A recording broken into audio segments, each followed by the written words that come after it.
Hello everyone, welcome to burning dreams. इस video में हम बात करने वाले हैं कि नेटवर्क इंजीनियर किसको कहते हैं। आपको मैंने इससे पहले बैक एंड फ्रंट एंड बता दिया। इस वीडियो में हम नेटवर्क इंजीनियर के बारे में बात करेंगे। इसके बाद और भी बहुत कुछ है जिसके बारे में हम स्लोली स्लोली सब कुछ बताएंगे। तो जब भी आप ये सोचते होगा कि coding, IT sector, corporate sector, तो आपके दिमाग में आता होगा कि नहीं भाई, मेरे को बस कोडिंग करना है, कोडिंग सही होगा। नहीं दोस्त, ऐसी बात नहीं है। और भी बहुत सारा एरिया है जहाँ पे आप जा सकते हैं और आपको उसके लिए कोडिंग की ज़रूरत नहीं है। कोडिंग आना चाहिए, बहुत ही बेसिक कोडिंग की ज़रूरत होती है, बट हार्डकोर प्रोग्रामर आपको बनने की ज़रूरत नहीं है। तो मैं ये सारा वीडियो इसीलिए ला रहा हूँ ताकि आप अपने इंटरेस्ट को एक्सप्लोर करो। हो सकता है कि आपको किसी फील्ड में मज़ा आ जाए।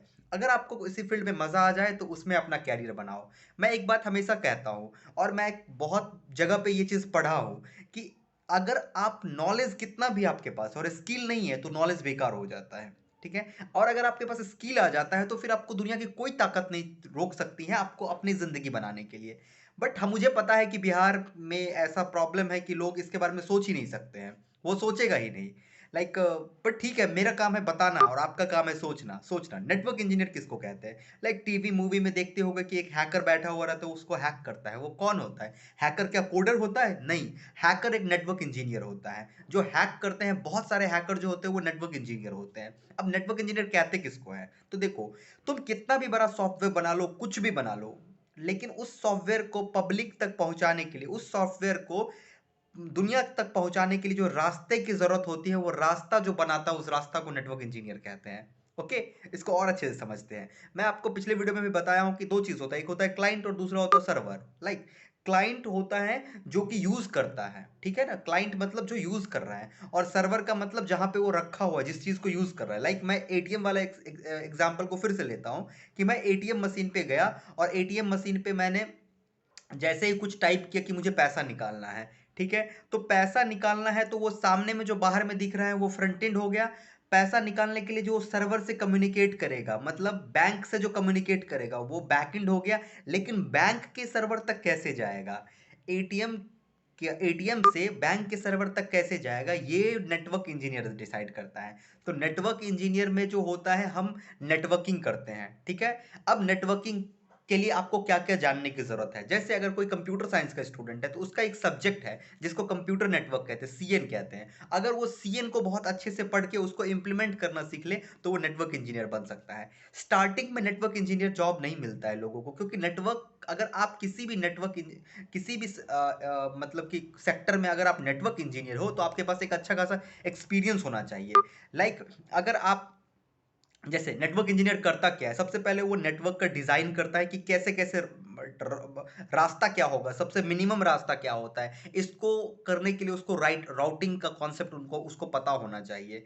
फिर उसके बाद वो बिल्ड करता है। फिर उसके बाद वो उस मेंटेन करता है, नेटवर्क को मेंटेन भी करता है। नेटवर्क क्रैश कर गया, जब आप कोई वेबसाइट खोलते हो तो कभी कभी लिखा रहता है कि सर्वर नॉट रिस्पॉन्डिंग। इसका मतलब है कि सर्वर तक पहुंच नहीं पा रहा है आपका रिक्वेस्ट। आप जो उस वेबसाइट पे रिक्वेस्ट करो वो सर्वर तक नहीं पहुंच पा रहा है। तो रीजन क्या है? रीजन इसके बीच का जो नेटवर्क है वो रीजन है। और भी बहुत सारे रीजन है, लेकिन एक प्राइमरी रीजन जो है नेटवर्क। नेटवर्क खराब चल रहा है, आप कहते हैं कि नेटवर्क ही सही नहीं है। ठीक है। तो अगर अब ये तो हो गया कि नेटवर्क इंजीनियर किसको कहते हैं। नेटवर्किंग अगर करना है आपको, तो आपको सबसे पहले गूगल पे टाइप करना पड़ेगा सीसीएनए सर्टिफिकेशन। सीसीएनए सर्टिफिकेशन अगर आप कर लेते हैं तो आप एक नेटवर्क इंजीनियर बन जाओगे। नेटवर्क इंजीनियर का वैकेंसी कहाँ आती है? सिस्को में इसकी जॉब आती है, टीसीएस में, कैपजेमिनाई में, विप्रो में आता है, इन्फोसिस में आता है, आईबीएम में आता है, एचपी में आता है। ऐसे बहुत सारी कंपनी है जो नेटवर्क इंजीनियर करती है। ठीक है। अगर नेटवर्क इंजीनियर में आपको थोड़ा बहुत प्रोग्रामिंग का नॉलेज हो जाए, पाइथन का नॉलेज हो जाए, तो ये बहुत ही ज्यादा सोने पे सुहागा होता है। ठीक है। तो अगर आप अपने कैरियर को एज अ नेटवर्क इंजीनियर देखना चाहते हैं तो आप गूगल पे सर्च करो कि what is network engineer, what is the skill required in networking. उसके बाद नेटवर्क इंजीनियर का क्या क्या योगदान है। बाकी अगर आप 5-6 साल, अगर आप एक नेटवर्क इंजीनियर के रूप में 4 से 5 साल काम कर लेते हो तो आपको डाटा सेंटर में जॉब मिल सकती है। और डाटा सेंटर में जॉब मिलना एक बहुत ही बड़ी बात होती है। अगर आपको गूगल के डाटा सेंटर में, माइक्रोसॉफ्ट के डाटा सेंटर में आपको जॉब मिल जाता है तो वो अपने में बहुत बड़ी बात होती है।